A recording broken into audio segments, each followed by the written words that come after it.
But yes, it's ridiculous. All right. I think it's underway. Are we live? I hope We we're could be. live. We could be live. I think it could be Anything's beef. possible. Hard to say. We don't go live very often, so I apologize if I've gotten the particulars wrong or right, or we are not. All right. I believe I see us on the thing. It looks like we are. doing on the a couple of interwebs. quick double checkses. And then quick copy, and I'm gonna send you guys some links, and then I'll send our Discord.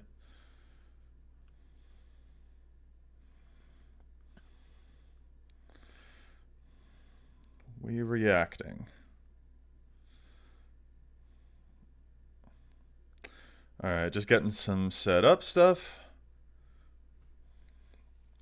I know for the folks who are going to be doing the rewatching of this on the YouTube, it'll be a little bit of a downtime as we're, getting collected, moving some stuff in.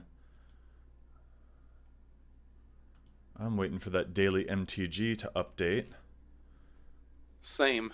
But I think for now, I'll just throw this image up of the new bracketsy things that came up so that people can read it, because there's a lot to read. Yeah, I was. Were you guys surprised at the amount of stuff on here? I was expecting less than this. You mean like with regards to the image specifically, or? Just everything, just the entire announcement. I don't know what I was expecting. I thought maybe a few verbiage changes. I was not expecting any game changer changes. So I was kind of shocked a little bit at the size of this update. I suspect most people expected there to be more game changers than fewer. That seemed to be the tone that Sure. I had seen in some conversations. So some stuff being removed. We'll probably throw a couple of people out there for a loop. I can't remember who it was, but I remember at least two other creators who were chatting, saying that they thought the game changers list would go to 100. And that's not a number that I wanted, but I feel like I had seen conversation in that direction, and like clearly that is not the direction they want to go. So like that's something that I had heard, but I don't know. I struggle thinking of a list that big that is also helpful at the same time. 100's a lot, but What I'm gonna Hey, best chat. bet we'll see more of is more cards removed from the list that are on there for um, like fun reasons. So Sway of Stars, for example, because you can probably just not deal with Sway of Stars by not playing against someone who would play Sway of Stars. And I would guess we will probably see more additions of like the Trouble in Pairs-esque cards that impact games by how much value they generate. So it wouldn't surprise me if we see like, saw a bunch of cards removed today, then we see down the road them adding more value bombs to the list. That's what I think I would expect to see or like to see. Because like I'm never going to see Sway Stars in a game. Like I'm literally never going to see it. I'm not going to play in a situation where I'm going to see that. Whereas, so it doesn't impact any games I play, and I would say it doesn't impact many games that most people play. Whereas yeah. Trouble in Pairs does, or Ristic Study, or Deflecting Swat, or whatever. Like those cards are, whether or not you think Deflecting Swat should still be on the list or not, it's a card you're going to see a lot of. So like it does impact actual games versus Sway of the Stars, which just doesn't for the most part. Yeah, I mean, we joked when Sway of the Stars was unbanned. It was just like, that one doesn't even Yeah. need to be a game changer, but they just put it there Right. because that's where you put an unbanned card for a while. That one is obviously to me the most like sensible of the changes. That one felt like, yeah, should have been that way already. Mhm. All right, Luca Braun, you're saying just joined. What was their take on the potential new bracket being placed? We are actually kind of just like getting warmed up. We're waiting for folks to come in, but I think we can actually like more directly like talk about it. Overall, guys, reaction: thumbs up or thumbs down, or I guess neutral, or whatever. Like where are we leaning? Mostly thumbs up from me. I have a couple things I take issue with, but like by and large, I think it's a positive change. And even the things I don't like, I'm gonna guess long term probably aren't that impactful. I guess we'll see, but nothing that I'm like panicked about that I didn't like. Even the stuff I didn't like, I don't think is that big of a deal. How about you guys? I think it's pretty neutral. I Little bit of a agree lateral with the move in most stance. cases. Yeah, lateral move is a good way to put it. I agree that like so much of this stuff, especially once you get to like 8, 9, 10 mana, well, yeah, shit's gonna be powerful because like that's the reason you're like Right. it better Yeah, be yeah, sure. powerful if you're spending that much mana. And like I don't know if some of these things that they're deregulating are more powerful than like a kicked Rite of Replication, which nobody really blinks at anymore. Because like some of the Well, targets you can hit with the Rite of Replication, like, well, yeah, you're gonna win from that. So like I don't know. I feel like a lot of the people are gonna have knee jerk reactions. I'm more surprised that like a year ago you would have told me that like Sway of the Stars would be just a regular card in Commander, and they'd be talking about Panoptic Mirror being fair game, and I would have said like this is absolutely crazy. Like why would you do that? And now I was like, yeah, probably.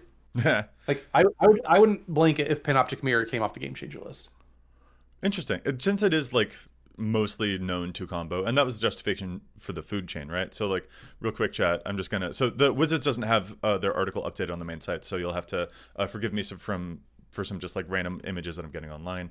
But one of the main changes was a couple of cards removed from Game Changer list. For instance, food chain was removed from the Game Changer list. Which is known to combo. Like no one's doing just pure value food chain. And I think that speaks to your Panoptic Mirror point, Matt, of just like if a thing is mostly there because of its combo ability, that is already regulated by the bracket system in a different way. Right. So it doesn't need to be announced as a game changer. If someone wants to do a food changer thing, they will do that thing in another way without food changer. You're just making it more difficult for them to do that thing. They'll still find a way to do it, but most people aren't looking to do that thing. So like it just isn't that big of a deal, I don't think. Versus like a just I'll keep using Trouble in Pairs because I think it's a perfect example. Versus a Trouble in Pairs kind of card where like it's just a good card in any deck regardless of what your deck's plan is. Well, So I think things like Food Chain are pretty easy to remove versus Heuristic Study or something. well, and that's kind of what makes the removal of Deflecting Swat kind of curious. Agreed. Like, I did not see that coming for sure. That one surprised me. I would have expected it to stay. I think because I feel like you can argue in some instances that Deflecting Swat is card advantage. It's a 2-for-1 every time. Right, because like you can take someone else's removal spell and make it your removal spell. And Yeah. it's most commonly I think used to defend your own commander or potentially your own like game-winning ploy in a lot of cases. But I think something that Gavin said was like consider the color. It was another aspect to it that like Sure. so I don't know. Yeah, that's fair. There are other cards that if I were to like write out a list of a whole bunch of stuff that I potentially would want to put higher than this, I assume. Like I think I'd mentioned Mana Drain as a thing before. I'm just like that's the kind of card that I feel pretty guilty playing against someone who's saying bracket 2. Like that's the card that I feel like I don't think I should probably use that against a bracket 2 space. That I'd probably put higher than Deflecting Swat, maybe. But even then, I feel like Deflecting Swat would still be in the conversation. So I personally, I don't know. I get another card from a Commander deck that I have listed at bracket 2, I suppose. So there are ways that this can be used a lot more fairly than a Fierce Guardianship. Fair cop to that for sure. But I was surprised at its removal. I feel like a lot of folks would have been comfortable if it had remained. It felt like a Trouble in Pairs type of card, where well we need some white cards, or we need some red cards. No, And it that's just a good happened- point. It was like yes, it's powerful. I don't know if it's doing anything that other colors aren't already doing and doing better. That's a good point. Red can do busted stuff and on the edge of being a problem. Maybe this is like that their version of that. Same with Trouble in Pairs for white. So like, yeah, that's not unreasonable. I saw someone in chat ask if they have a website where all of these things are. We're waiting for their for Wizards main article webpage to update so that we can like use that as a primary visual. Yeah. So sorry that we only have some minimal stuff for you. Trying to find one source, but unfortunately there doesn't seem to be something huge. Yeah, Just and yet. we'll have an article on EDH Rec going live here in a few minutes too, kind of breaking down everything. Again, we're kind of waiting on the Daily MTG article to be released first, because then then we have like a real source. So So how about the commanders? There was 4 commanders. I mean, that are generally commanders. I guess Jin-Gitaxias and Vorinclex could technically be as well, but you don't often see them in the zone. Of the 4 that were unbanned, that are unbanned because you see them in the command zone, what are your thoughts on those? I have conflicted feelings about this. I'd like the logic of, hey, when it's the commander and the commander's the problem, and you can see that coming. Like that is already its own version of a quote rules. Like that it's there in the command zone. This is kind of like the Turgid thing. Like we've all seen a Turgid in the command zone and been like, maybe not, Sure. Which I think Turgid might still be on the game changer list though, because it is still an issue in the 99, not just. But I feel like that also goes for Urza personally. Maybe sometime. Point is, that logic makes sense to me because they are printing so many problem commanders, and you can't just keep adding Voyas and Vivis to that list every time that they released a set. So they do need to show some restraint there in that way. So the logic makes sense to me. There's probably still at least one of these that I would have kept on the list. I saw someone say the link is up. I'm going to try and get that sorted out for you guys real quick. And as for the one, Joey, I'm guessing you mean Urza? I do mean Urza. That's correct. In Revan Expo and in chat said the same thing. And I agree. Like Urza in even like an equipment deck or something is a busted card. So like Urza in the 99 is legitimately a really good card in the way the other three aren't. I was surprised to see maybe that one come off, but it's also not going to be the kind of thing like the amount of decks that can take advantage of that are there's not that many of them. There's some, but like it's fine. We have an EDH. Yeah, I got a haircut. It was shorter than I had anticipated, but thank you. The most pressing news of the day, right there. Yeah, apparently there's a wedding coming up this weekend. He's got dancing for this weekend. Yeah, right. my haircut for said weekend is Thursday morning. I've been growing my beard out like I haven't touched anything, and like this is how sad it is, the state of affairs for this guy. I've been growing my beard and my hair out for almost 2 months at this point, and this is as bad as it gets, or as good as it gets. Okay. Is this the text of the article here? Looks to be.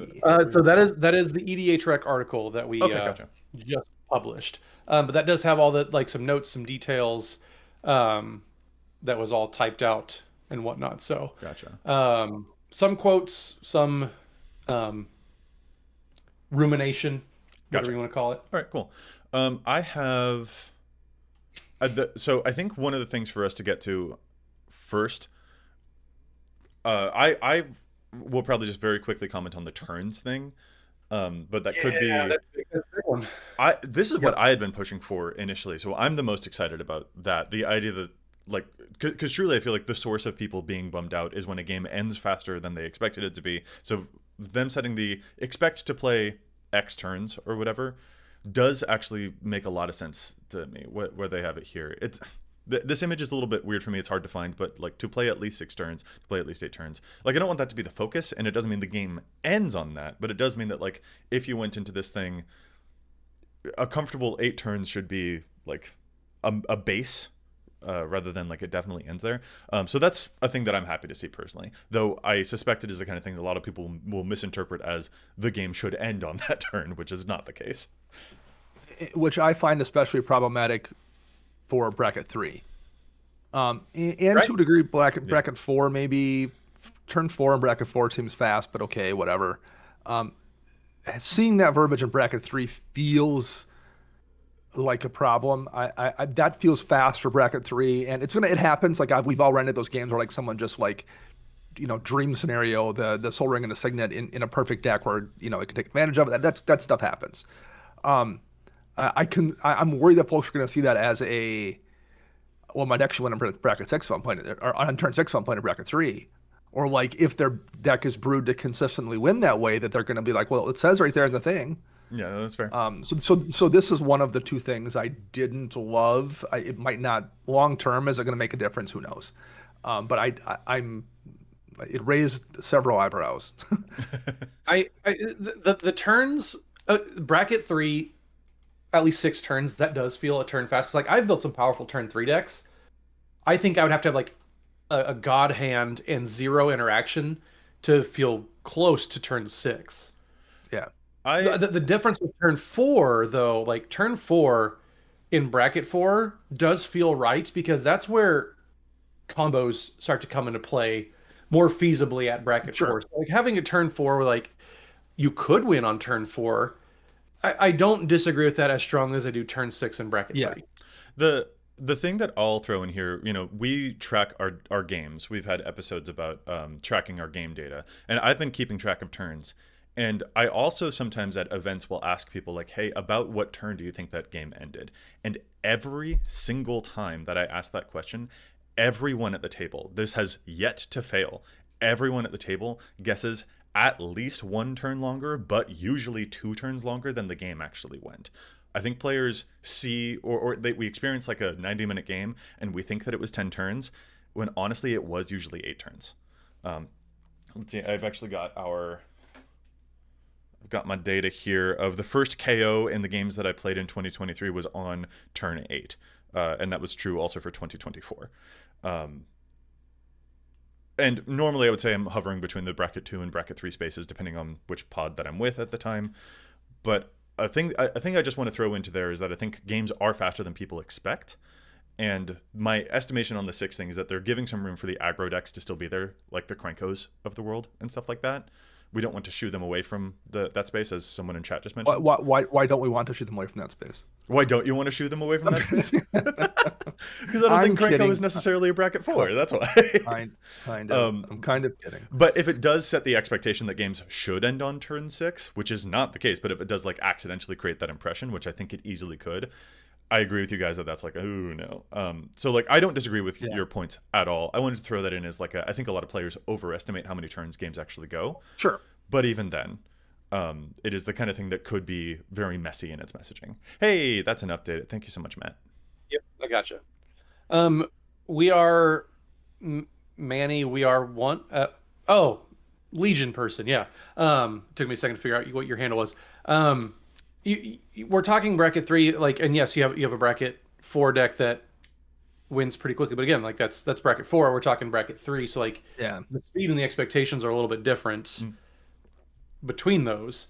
Bracket 4, like it's pretty understandable that like you can win on turn 5 even through interaction, because that's the intent, which like that's kind of been like the big source of clarification between every single update on the brackets that we've had is, what is the intent? And it feels like eventually they're gonna they won't have to keep reminding us, like, what do you intend to do in this bracket? Because that really is like such a huge factor with like what people are trying to do. Is like, are you trying to, crack some skulls? Or are you trying to show off your Gavin's Unknown Event commander deck? Because like those are like solidly very, very different things, and you're trying to express very different things. I do. The only thing I would say about the bracket 4 thing is I have encountered a bit out there in the wild people that are like, well, this isn't the perfect CEDH version of this deck. I don't have a Lion's Eye Diamond, therefore it's bracket 4.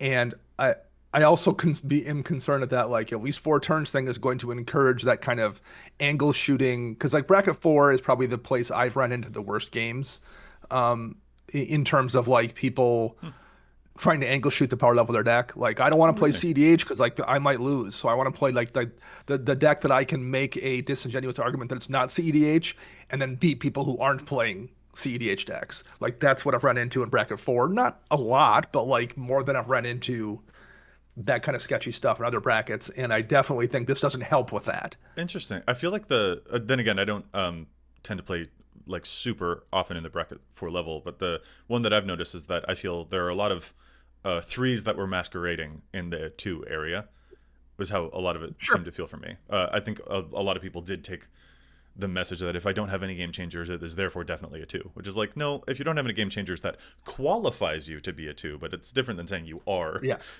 definitely a 2. Well, and people that are looking to do sketchy stuff are going to do it. Like, there's no system that's going to stop that, so I get that too. So yeah, the turns thing, I'm curious to see the evolutions on that. I feel probably a little bit more comfortable with it than you guys do, but I also definitely see your concerns about that accidentally setting an expectation that things should like end in that space.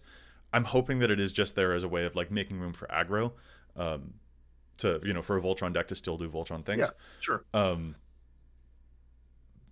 But it is the kind of thing that could certainly be abused. Actually, I guess one other thing to kind of mention on that, the game is getting faster. We have seen that. Like, they do keep on optimizing and power creeping. And so I'm just like, if in 3 years or 4 years or whatever, they were to like adjust these and change the turn counts, I'm just like, that's a problem. So I'm hoping that these are the kinds of things that can remain as steadfast pillars rather than being the kind of things that, like, I don't know. I don't want the game to get so much faster that these numbers feel like they have to move around a lot, is I think what I'm trying to say. You had said that there are two things that you were a little bit iffy on, Dana, and I've pulled up the tutor part of the thing here. This is not something that you liked, and I'm actually curious why, because I'm not. Because again, that's when I've ran into people that feel like they're kind of angle shooting. I guess I don't know what's in someone's head. It's been with tutors. It's been like, well, I'm not running a demonic tutor. But I am running 7 different tutors that aren't demonic tutor, and like, well, okay. I mean, technically, I guess you're not running them, but it does say few tutors. Well, what's few? I'm only running 6 to get my combo in bracket 2. Again, you're not going to stop people that are trying to do those kind of things. But I feel like removing the wording is like tacit endorsement. Is this going to change anything? Probably not. But I feel like we don't need the game to be more homogenized. And I think tutors homogenize it. And I think like taking away the few very minor road bumps for that is, I don't know if there's a benefit to that. But I also get the logic, what is a tutor? Yeah, that's a good point. Like, I get that too. So I'm torn. I mean, I also think like, tutors are only as good as what you're tutoring for, which like oftentimes it's a second copy. That's how I think that's why tutors get such a bad rep, because people use it as a second copy of whatever the best other card in their deck is. Or the silver bullet. And so like if I like what Gavin said, where like if you're using like the 7th best tutor in black because it's only going to grab something and put it in your graveyard, like that's very different than demonic tutors in execution. So like I understand it, but I just I don't know. A wrinkle that I noticed with tutors also comes up, particularly in equipment decks. Equipment decks have Steel Shaper's Gift, Stoneforge Mystic, and Sunforger packages as well, is sometimes a thing that can be fun and silly, and also to me has always felt eminently fair. Those are not the types of things that feel like they go to game breaking, because equipments still have to go onto a creature, and the creature is always going to be very susceptible to removal, and the creature still has to hit you, so it has to go into combat. So like finding your best equipment is good, but the equipment game plan is still very answerable in a way that makes it, not good at bracket 5 very often, or often not particularly good even at bracket 4. So that is one of the things where like I could see there being a lot of tutors in an equipment deck, and the deck still plays roughly in that bracket 3 type of area pretty comfortably. So basically just a long way of me saying that like not all tutors are created equal. And it seems like that's what they were aiming at here, and they wanted to just like signify, hey, here are the ones that we think are the biggest signifiers that like if your deck contains these, that you're up to some BS. you know that these are signposts or signal flares of like the rest of the deck is up to something that's kind of a little bit like whoa, compared to a lot of the other tutors that exist out there, such as the Steel Shaper's Gift, or even, as you said, the 7th best tutor. But So we're here. That's what it's the few tutor language I don't like. Like if someone was running a Diabolic in bracket 2, or they were playing, a equipment deck that had a Steel Shaper's Gift and a, whatever else, Stormforge Mystic, that never felt like a problem, and it also like qualified as few tutors, I felt like.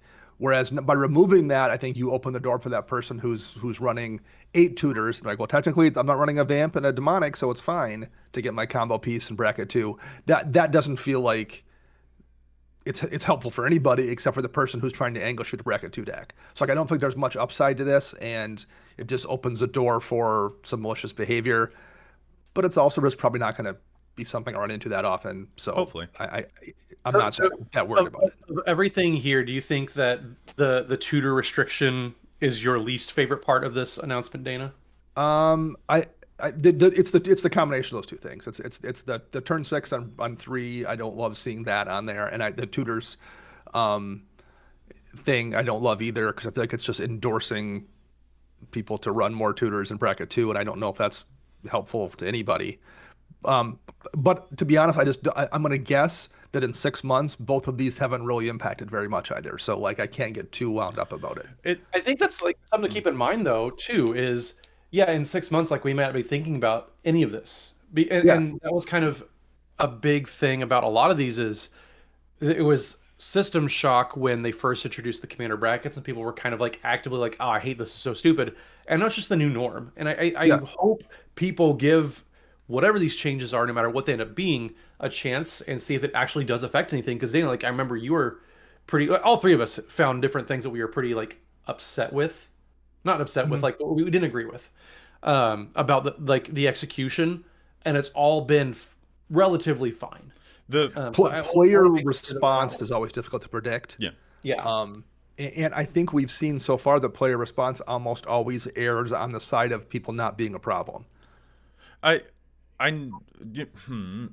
sorry, on this, like, yeah, we all had our like confusions about it, or like, not sure that I agree on this. But at the same time, the first time that I heard someone say bracket 4, I immediately understood what type of game I was in for. It set the expectation so well. Yeah. Like I saw someone in chat earlier said that they need to get rid of the bracket system, and I'm like, I don't agree with that. I actually have found this a good and like helpful tool to either initiate a conversation or to invite some discussion, and that's kind of all I need. That's I both know what I'm going to see and I know what I'm not going to see. yeah. That combination of things I think is super useful. And it's what I think has been the biggest success of the bracket system. But I also see your point on the tutor thing specifically, that it's kind of like that now having, I think for their position, they felt like the original few tutors thing was not enough clarity. And so they removed that and tried to basically just highlight that, like, here, the ones on the game changer list, these are the problem. But unfortunately, it's had the opposite effect for you, where it feels like it's inviting more obscurity rather than clearing things up, is kind of what I think I'm hearing. Yeah. Okay. And to offer a defense of it, I guess, it does allow you to, by removing that wording, it allows hidden commander decks in bracket 2, which just really wasn't an option before. Yeah. Which kind of, that's an upside I can personally get on board with. Yeah. So, yeah, I do. So to use an example, I built a Helix Pinnacle deck very recently. And to have tutors to make it fire off, it's a bracket 3 deck. But it's not a bracket 3 deck. Like, it's not good enough to play in bracket 3. Whereas now I can run it in bracket 2 and I would just run, 6, demonic tutor variants or excuse me, diabolic tutor variants. So I can go get the Helix Pinnacle if I don't get lucky and draw it. And it'll probably play, still won't be great, but like it'll play there in a way that it doesn't at bracket 3. Well, and that's, that's one of the reasons that I was personally on board with when this entire when they were first trying to figure out how to like create a system like this. I think that I mentioned a lot was just like, I feel as though turn counts have to be an ingredient in this discussion, and I was disappointed that it wasn't initially, and I'm happy to see that it is now. The exact turn count is a thing that is still feeling a little bit like whoa to folks, but whether your game plan is going off super early or not has always felt like the thing that leads to a satisfying game, and your Helix Pinnacle thing is exactly a huge part of that. The fact that you tutored a lot to make sure that you find the pieces to allow a Helix Pinnacle deck to work or whatever doesn't matter to me nearly as much as whether or not you're doing that on turn 3 and it's immediately working because of some infinite mana combo that sets you up for it. I think that deck is super fun to play against, even though it does have a whole lot of tutors. Because like it's doing that in service of something that's a little bit silly and that still gives room for everyone else to breathe. In ways that invite something fun happening. So that's kind of in my head right now. I guess on the turn count thing here, this is a curious kind of consequence of the turn count thing. Lucy in chat is mentioning the turn count estimate could incentivize the wrong type of behavior. People who like get lucky or have a fast start or something then will encounter other people saying, you can't kill me yet because it isn't turn 6 yet. Something like that. So I don't think I hope we that want it doesn't to happen. be like a hard and fast focus. Well, and Gavin, he did explain a little bit on the stream, like sometimes wacky things happen, like you playing against a group hug deck that gives you 7 mana on turn 3. Well, like games get in a little bit quicker maybe. Like you give that to a Krenko player who dumps 4 goblins on the battlefield and they win the next turn. Like wild things happen. I don't want people to use that as a shield or a crux of like, oh no, like, or a crutch I should say, like I can't die before turn 6 otherwise you're breaking the rules. That's where I'm like it does seem like crazy things out there. There's an extent to which people could do that and it would be a little bit like you're kind of being a jerk if you're trying to invoke that as a thing to affect the like game. If somebody casts a collective voyage, then like crazy shit's gonna happen no matter what. Yeah. So it could open up opportunities for people to be a little bit of a jerk through that. So I see what Lucy is saying there. I think also though it is something at the very least 2.2 of just like, here's why my expectation was where it was though, because that tends to be the disconnect, right? Where if you are playing a game that you think is operating in bracket 2 or whatever, and then someone does bracket 4 things, the source of that consternation is the gulf between the number of turns you thought you were going to have and how many they took away. And it is nice to be like, whoa, I thought we weren't playing that game, and here's why. As like a post-game thing, I guess. Yeah. A couple of other things did get removed that I don't think we've touched on yet. Let's see. Yeah, let's just like go through like all the specific. We've talked a lot about the game changer and the philosophy and everything, but yeah, you just want to go card by card and talk about the removals. We mentioned Food Chain and Deflecting Swat earlier. We mentioned a couple of Legend stuff already. They have this section here of high mana value cards that were removed. So Vorinclex, Voice of Hunger, Sway of the Stars, which we actually did mention because we don't give a fuck. Sorry. Just swore. Jingataxius, and then Expropriate. Live stream, you're good. So yeah, how are we feeling about the high mana value section here? My main objection is no one is in the history of Magic has ever cast a Jingataxius that's always reanimated off Entomb or something. It's like that. That's my objection there is like saying, well, it's fine because it's a high mana value card. That's never how it comes into play ever. No. Well, I would say same for Vorinclex. Like nobody's paying full mana for either of these creatures. And Expropriate and Sway the Stars, like we kind of said it like to start off, like, yeah, when you're paying 9-10 mana for some of this stuff, they better do some really powerful things. Otherwise, like, why are you putting them in your deck? I think, yeah. Like, that's kind of like my Vivictus Asmati deck. Like, I eventually get to 7 and 8 mana, and I start hard casting all these 7 and 8 mana things. Like, yeah, they better be doing things, powerful stuff every single turn. Yeah. I don't know. This is a section that I feel a little bit weird about. The Sway of the Stars, I don't care. I truly don't care about Sway of the Stars. I think that could have gone unbanned and directly not even just bypass the game changer list completely. I don't care about Sway of the Stars. Expropriate still feels like the kind of card where I'm just like, I don't like it. It was nice to play a bracket 2 game and know it won't be there. Like if you want to take your cousin to prom, that's not my business. Like if you that's whatever. I can't stand Expropriate. I don't like extra turn spells in general. Definitely one that gives you 3, but whatever. Like if you want to run it, if that's fun for you, like I'm probably not going to be playing in a game with you. So it's the same is kind of true with Jingataxius as a reanimation target. Like you're probably if you're doing that in a deck, you're probably doing a bunch of other things that also maybe aren't appropriate for that bracket or are appropriate for the bracket. Depending on what you're doing. And I just doubt I'm going to see it in places, and then someone's going to make the case of, well, technically it's okay if I Entomb Reanimate Jingataxius on turn 2. Like, right. I mean, it's a thing someone can do, but like, if they're doing that, they're going to be doing other things that were also a problem. So like, that's a person issue versus a bracket issue. Well, so I still don't think that, and Danny, you brought up a really good point.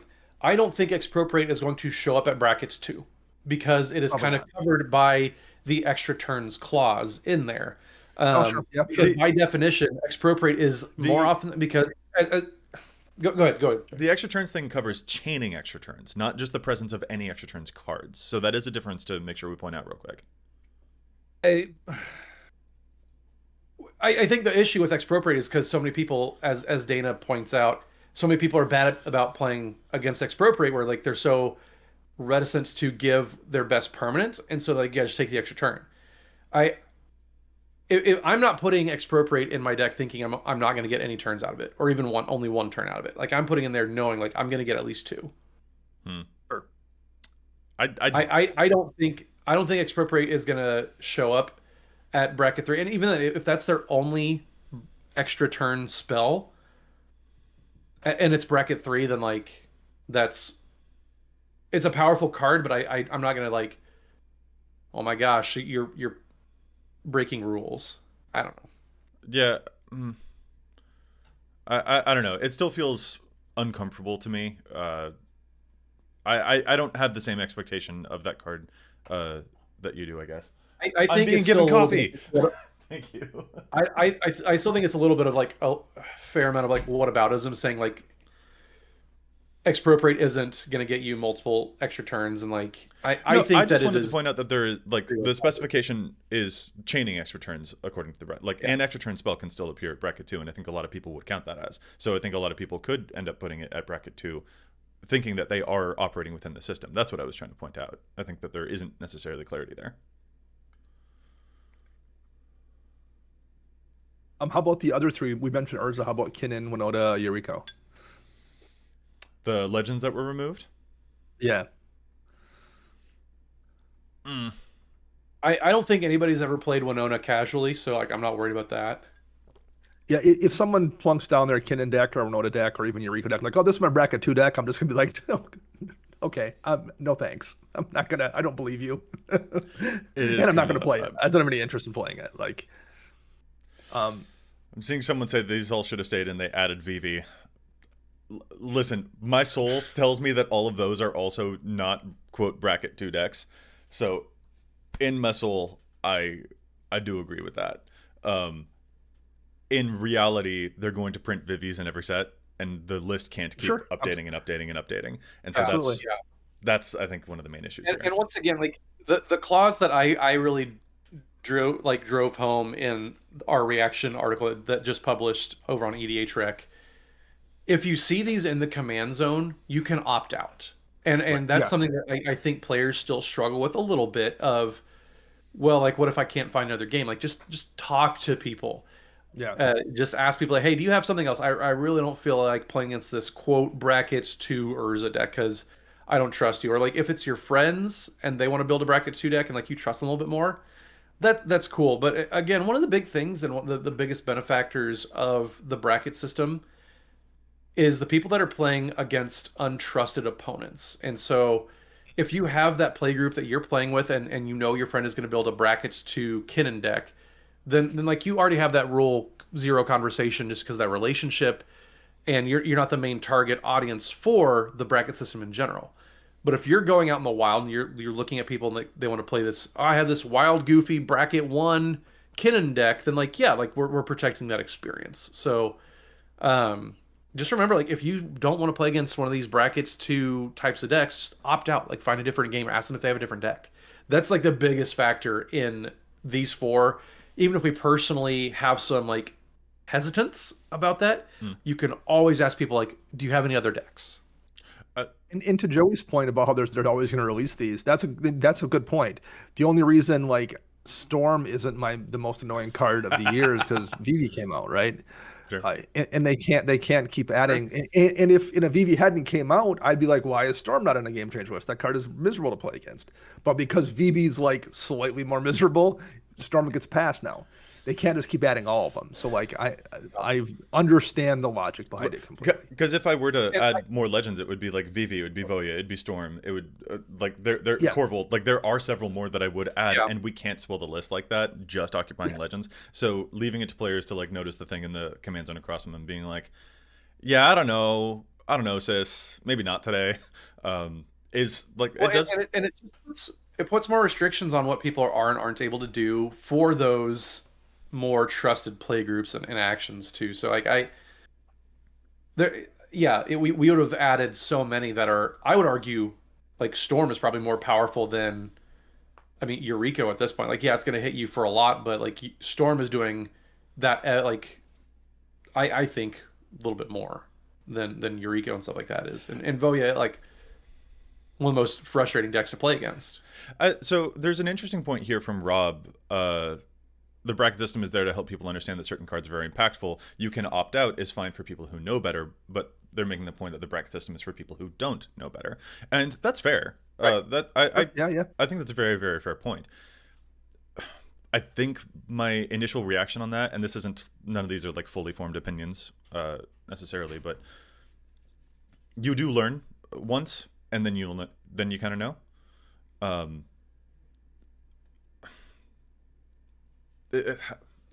Goodness, how do I want to phrase this?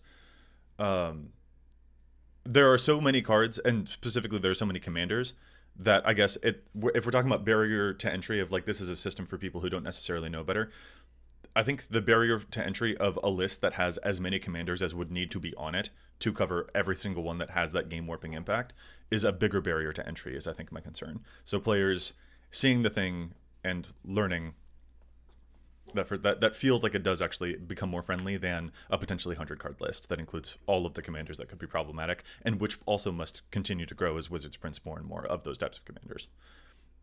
Is I think I doubt that I've said that well. No, I know. I mean, I really, yeah, I don't know. I feel like it's just such a, and I hate to use the slippery slope argument, but like there's so much of just like whataboutism that we can bring into practice when it comes to like, well, what about this commander? Well, what about this commander? And like people also play commanders because they want to do big, powerful things, and commanders are a big piece of that. So I don't know. There's some sort of like over regulating and just not trusting the players to have the freedom to do what they are trying to do. Yeah, that's a really good word for it. I like the way you said that. I agree with that mostly. Sure. But I would also say people don't just want to play powerful things. They want to play powerful things that are easy. There's a lot of powerful commanders out there, but the most popular commanders are ones that are powerful, and and they're easy to achieve that power. You don't have to like do very much to do it. You put these certain stock cards in the deck, and it's just super strong, and you can like make a bunch of mistakes and not have to like be a good player or a good brewer and have that deck be really powerful. I think that's a different. I would make that differentiation between people like to do strong things. They like to do strong things that are easy, and I do think there's a little bit of a responsibility in terms of the Commander's Rules Committee to be our parents to a degree. I think the EDH community will have cake for dinner sometimes if they aren't encouraged to have a balanced dinner. I don't think they will always do that, but I think that there is some guardrails that need to be up, and there is some monitoring that needs to be done to keep us from our worst instincts. As a quick thing, there's some discussion in chat right now about whether there should be a bracket 3.5. I see no need for that personally. It feels like we're trying to recreate the my deck is a 7 situation. If they wanted to make a bracket 3.5, just make a actually distinct bracket entry and just put the total up to 5, or put the total up to 6 with counting CEDH. Like a 3.5 doesn't actually fix what I think people are hoping it would fix. Yeah, it doesn't. I feel like a lot of the arguments that I see in favor of creating that space are things that actually still exist within the current framework, and would end up muddying the waters more than clearing them up. I unfortunately think it creates a little bit more obscurity than clarity. Yeah, most of the time I've ran into like strange issues in bracket 3, it's because somebody is playing a deck that's probably too strong for bracket 2, and so like, well, this is for bracket 3 because it's like a problem in bracket 2, but they haven't adjusted the deck for it being, so they've now said it's a bracket. Like, there's this weird thing that happens where your deck can be too strong for a 2, but you have room to power it up while it's still a 3, and they built it for 2. It's too strong for 2. It's like, oh, it's a 3. It's playing as a 3, but they haven't like tweaked it, so it's like sitting at the very barely a 3 mark, and haven't been like, well, because it's now a 3, I can put a Rhystic Study in here and something else and adjust a few of these interactions to make the deck fit 3 versus just being too strong for a 2. There's a difference between being too strong for a 2 and being a 3, and I think that's where the confusion lies sometimes. Really? I don't know if I feel that way. Okay. I don't see the biggest of differences there necessarily. So yeah, I have to think on that more. I'm not here to like just like immediately shut down or whatever. But I feel like I don't feel that distinction in my games, as you just described. So that's something because like one of the things I've noticed is like when I have a deck that I'm like, oh, this is a 2, and I play it, and I'm like, okay, because I've had a couple that ran into this where like there's no game changers, particularly early on in the system. Okay, this deck has no game changers. I'm gonna assume it's a 2 for now. I played as a 2, like, oh, it's not a 2, it's probably a 3, and I go in that 3 space, but it feels weak in the 3 space. But I didn't tweak anything either. And then I'm like, oh well, okay, if I'm playing in a 3, I'm gonna put my Ancient Tomb back in, and I might as well throw, this in there and throw that in there, and then I'll like upgrade these 2 pieces of removal as well, and then it feels like a 3. I think that's, at least for me, that was my issue in that space where like So whether or not that's true for other people, I guess I don't Yeah, know. I think I love that we disagree about that. That doesn't feel the way to me. I have a lot of what I call game changer list threes out there that I feel like Sure. do hold their own in that. Yeah, some definitely do for Yeah, sure. I mean So that's how my Omnath Locus of Rage deck was. Like it was probably pushing bracket 4, and it didn't have any game changers until like I actually had one game changer, and it was Field of the Dead, which wasn't even the most powerful card in the deck.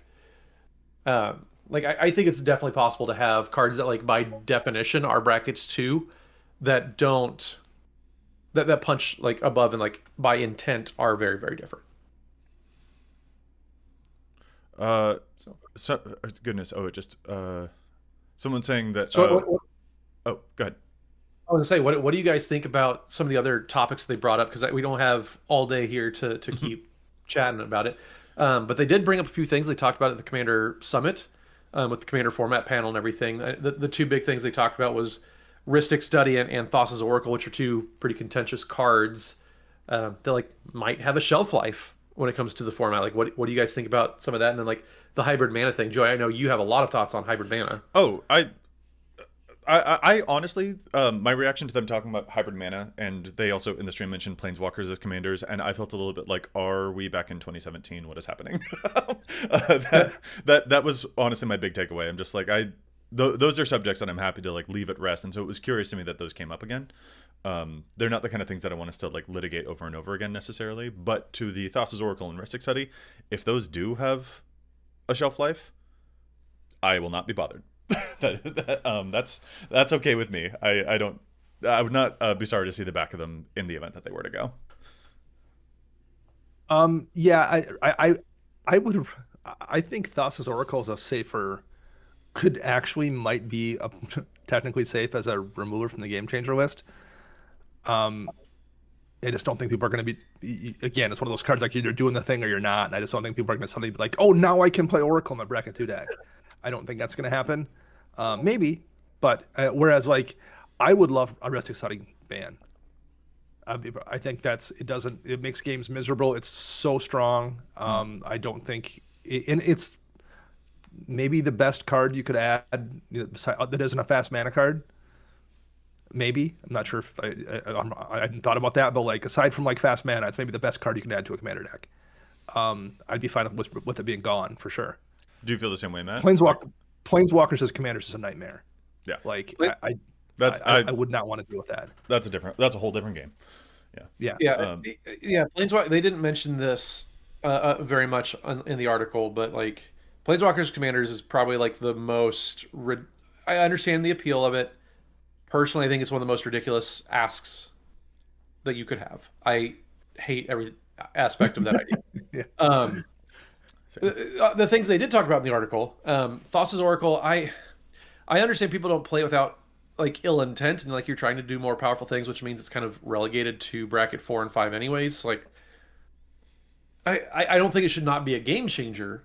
I still think that it's warranted there, but I would be kind of shocked if it was banned. I don't think it's egregious enough of a card overall to not again, this is not saying that any of the cards that we've talked about are not powerful.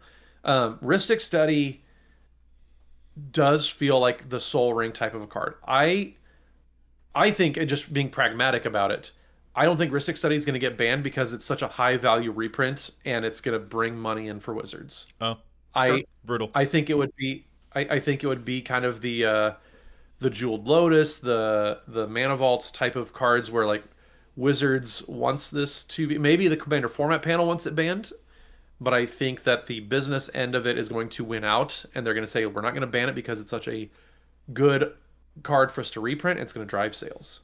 I think that's going to win out in the end.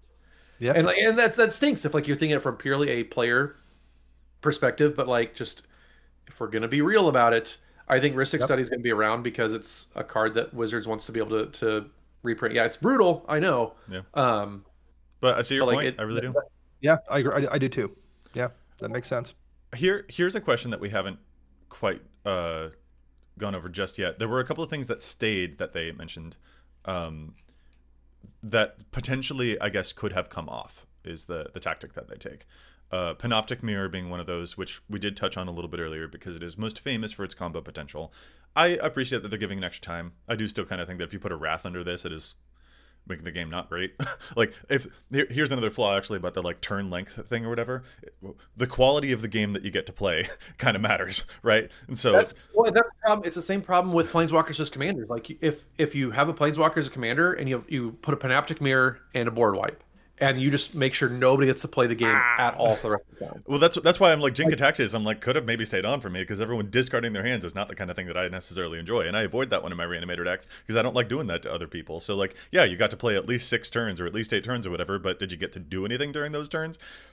I would like them to be quality turns, not just, oh, well, you met the threshold before I'm allowed to kill you or whatever. Like, it does start to feel weird if looked through that lens. So I hope it is not looked through that lens. Nobody puts a card imprinted on Panoptic Mirror unless they're going to do something disgusting with it.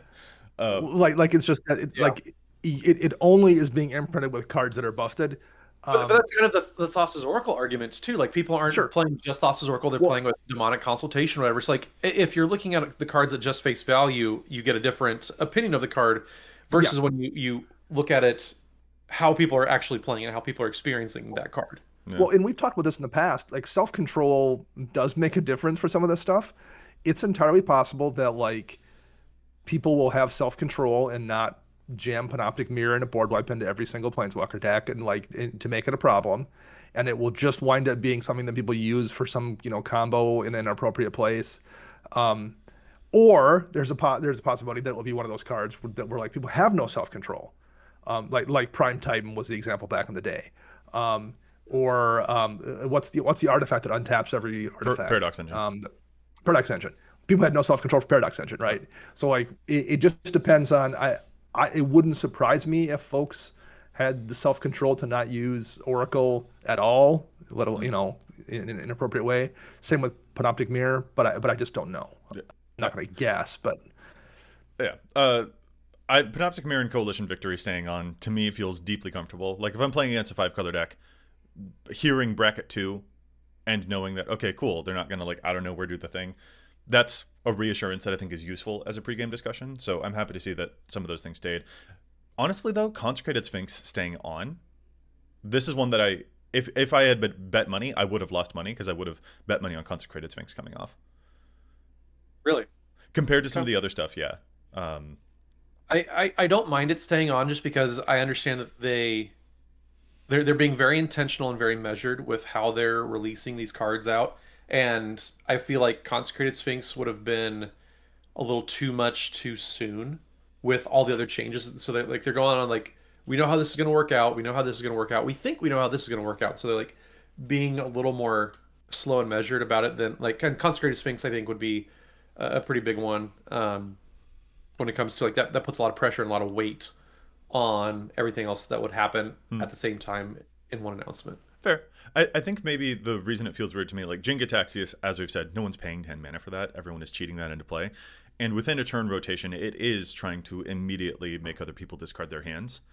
And that, to me, feels like a kind of unpleasant play pattern in some ways. So like when I compare the two, Jin-Gitaxias getting removed and Consecrated Sphinx staying on, that feels a little bit strange in my head. So that's why my brain lingers on this one, where I'm like, I don't know, I feel like I would have made the opposite case, is I think kind of where I end up going. It feels like I agree with that. It feels like it should be both and or neither or, compared to like the direction it went. It felt strange in my head. Yeah, if you asked me which of the two cards I would remove from the Game Changer list, Consecrated Sphinx or Jin-Gitaxias, I would have picked Consecrated Sphinx. Yeah, that's a great way to say it. That you said that way better than I did. I like that. This does invite the question too, like, are there other Game Changers currently still on the list that you guys would have expected to come off? For instance, I think I saw people mentioning Gamble earlier. Gamble was a good one. It falls in line with kind of the philosophical direction. So even if it doesn't individually meet the order, like the criteria, it's falling in line with everything else. I need to look through. I'm looking through the list again of like what could come off. Sign 9, I like this. We need a shirt where it says, "You play Jin, I hard cast Jin. We are not the same." That's really funny, Sai. Very true. I like that. I'll volunteer another one here. I don't feel strongly about this, but like another one that I had a potential bet on would have been Field of the Dead. I think Field of the Dead is a really good signal flare of like, hey, if you've thought enough about your mana base to put this in there, your deck's probably pretty darn good. So like, I like it on the Game Changer list as sort of a thing that just signifies the thought that you've put into your list. And if you put that much thought into it, you're probably playing a little bit more than a 2. So I like it there, but it does feel of the other Game Changer things. Like, I'm surprised not to see it mentioned in this article, is maybe how I should say it. I'm like, oh, I would have expected, or I would have liked some discussion on it, because I feel like it's one of those that feels near the bottom of the list. Dead or crop rotation, if we're going to talk about gamble, crop rotation also. Because, like, what cards are you getting with crop rotation? Well, they're usually Game Changers themselves anyways. So I was just going to make that point. I was going to say, like, crop rotation could come off because anything you're going to get with it, for the most part, is already a Game Changer. Interesting. I don't know that I feel that way, but I mean, you're getting Field of the Dead, you're getting Glacial Chasm. Gaia's Cradle, Serra Sanctum, you're getting like something like that. There's also that. And if you're not getting those things, I don't care. Not that I don't care, but like care it's less big of a deal. What's the Talon Gates of Madara that you play, which phases out a creature? Like, the more of those lands they print, the more worried I get about crop rotations. Maybe, sure. Or Haven type of cards too. Yeah, that kind of thing. So it. Oh, I have Urza's Cave into Talon Gates of Madara so many times this calendar year, it's insane. And it's a good combo. It's a good little synergy. So. And this also begs the question: the stuff that you would have expected to get added. But they took stuff off. But were you guys banking on any cards being added in this update that didn't actually pan out? I don't want us to add any more cards. I think the list is already pretty sizable. I like giving people the freedom and trusting that they're going to self-regulate, because I obviously, like, they have gotten good data and feedback that like people have self-regulated with the bracket system already, like fairly effectively. And I'm glad that they're not. Like, they added a ton of cards in that second update, and they're kind of just letting it sit and like, okay, what did we overcorrect on? So I'm glad that they're slowly but surely like reducing more and more cards on the Game Changer list. I don't honestly, like, I don't think they need to add anything else. I mean, Vivi is the only, but like, again, that falls under the same argument that we just had for all the legendary creatures, where they're gonna print a Vivi every year. So. If not several of them, yeah, you're right. Yeah, all right, fair. Yeah, I made the point early on that like I wonder if we wouldn't be better served with a list that moves cards like Sway the Stars or Vorinclex off and moves more like general value cards onto the list. I mentioned Trouble in Pairs, but I don't know what else I would use for an example. Mystic Remora or something. But like maybe we just are at a point where we can just trust people to not do abusive stuff. I mean, maybe that's the case. So I might be fine with just them can remove stuff. Hopefully, yeah. I think there are still a few cards that I look at and I feel uncomfortable with the idea of playing it at what they call, quote, bracket 2.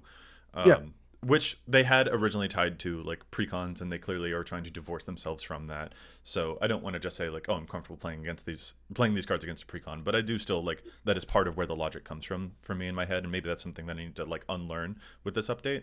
But like, I don't know, if someone plays a mana drain, I'm a little bit like, okay, Queen, what's going on?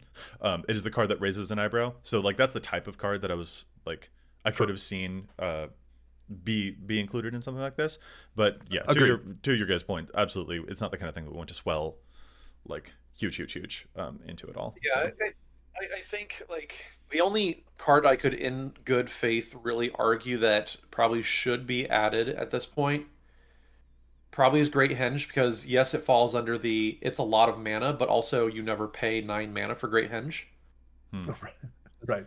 That's like the only reason that I could think about adding a card right now. And I still don't fully believe it at this point. Like I was shocked that it wasn't in the original Game Changer list, but as we've gotten some more and more feedback, some more experience with the bracket system, I don't think the Great Henge is any more of a problem than other cards that are not that we're taking off the Game Changer list at that. I don't even think it's a problem. I think it's just like an insanely powerful resource engine. But like you're not playing Great Henge on turn 3. Right. unless something like really went wrong. We've talked about this before. That a lot of my attention goes into those like early game stuff. So like the stuff that I would want to see added would be the things that have the early potential warping effect. So that's where my attention ends up going instead. Just personally, but I'm not sad to see that they didn't include more stuff. I kind of suspected that they might. They removed more than I expected they would. That's for dang sure. And trying to figure out how I feel about all of them. I think honestly, the tone of conversations online, I suspect, is going to be a lot of removing deflecting SWAT. Why? I think is what we'll see for the next week. I truly think that's about to be the conversation for a week. Yeah, I can see that. Because it's looking at this list, that's the card that makes me look at it and go, oh, I got a bunch of decks I could run that in. Right? But like if that's like the worst thing that's going on in the state of Commander is, oh no, like deflecting SWAT, like come on, like we're in a really really good spot as a format if that's the fight people are choosing to fight. But like none of these other cards like I'm not suddenly going to start like doing food chain stuff. Like the reason I wasn't doing food chain was that doesn't interest me. But like deflecting SWAT just being a good card in almost any deck, like none of these other cards feel like Expropriate's a good card, but like I'm gonna be annoyed in a bunch of decks that run blue, ignoring how I feel about extra turns. I'm gonna pull up like, well, I can't play this for 7 turns. Like this isn't. That would be frustrating to me to the point where I wouldn't run it. Ginge Attack's the same thing. You know, Vorin Collects. Like these are all cards that like I'm just not gonna change my behavior. I will change my brewing patterns for a legal deflecting SWAT. Like absolutely. So that's the one that jumps out at me because I will put it in decks. Yeah, I think a few of these still in my head serve as like a signpost of like the thought or care or intention of a deck. Deflecting SWAT and like we mentioned Jin are like two that really stand out to me. Just like I feel like if those are in your deck, you know that you're not up to like the most honest thing in the world. Sure. But yeah. And if that's the case, then you're probably not playing in bracket 2 anyways, though. Sure. Whereas like deflecting SWAT, you're like, oh, I'm just saving I'm saving this 6-mana commander I played. Yeah. Hopefully, it is nice for that space to be back there for sure. But like, my point is that like, these could be the kind of cards that like you're not up to the most honest thing, which is why that deck probably is a 3 rather than one that should be like masquerading as a 2, sure, or whatever. But,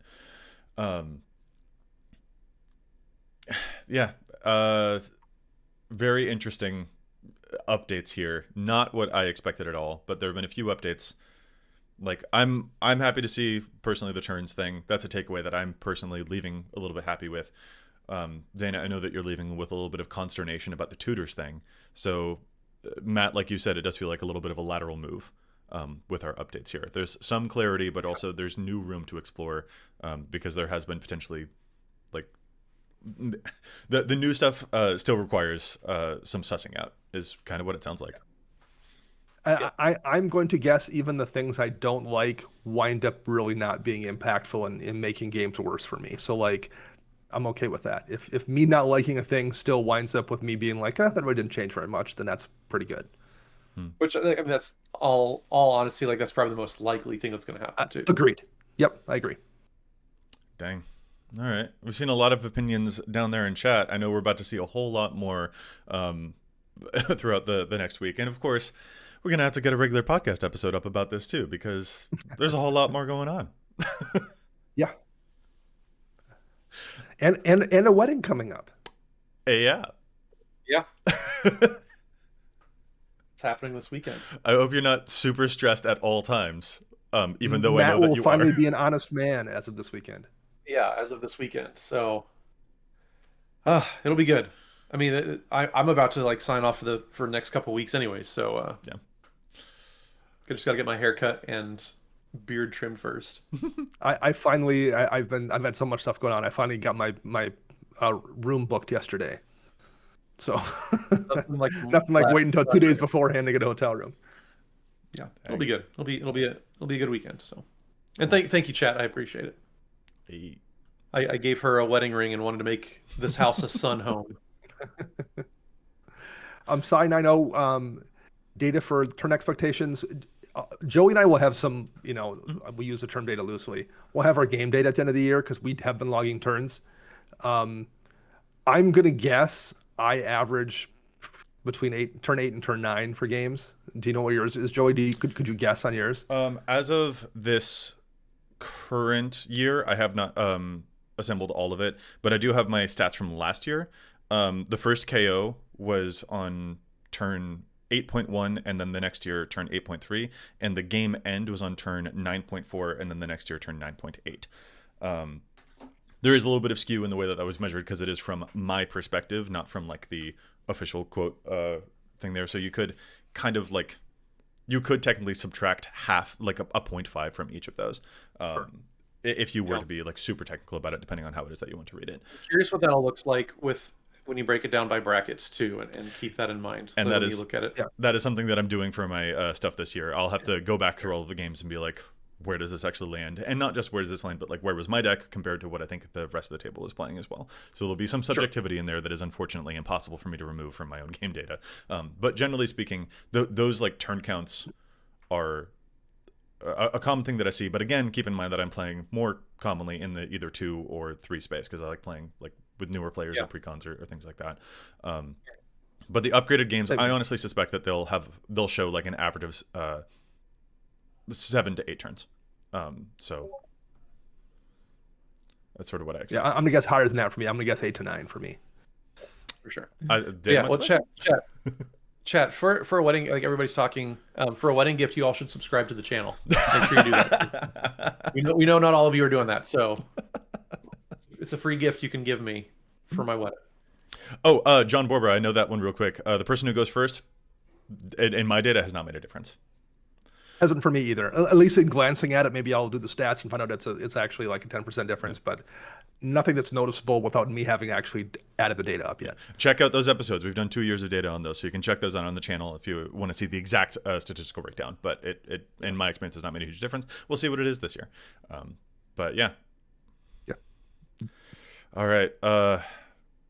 Let's go talk more about Commander, and then work stuff into an episode. This is the community is about to have a whole lot of discussion for the next week. But Matt, I know that you've got to run because you've got a whole wedding to plan. So it sounds like we should get to it. Yeah, we got some appointments to get taken care of. So, but yeah, thanks everybody for tuning in. This was good. And thanks for watching. Cheers.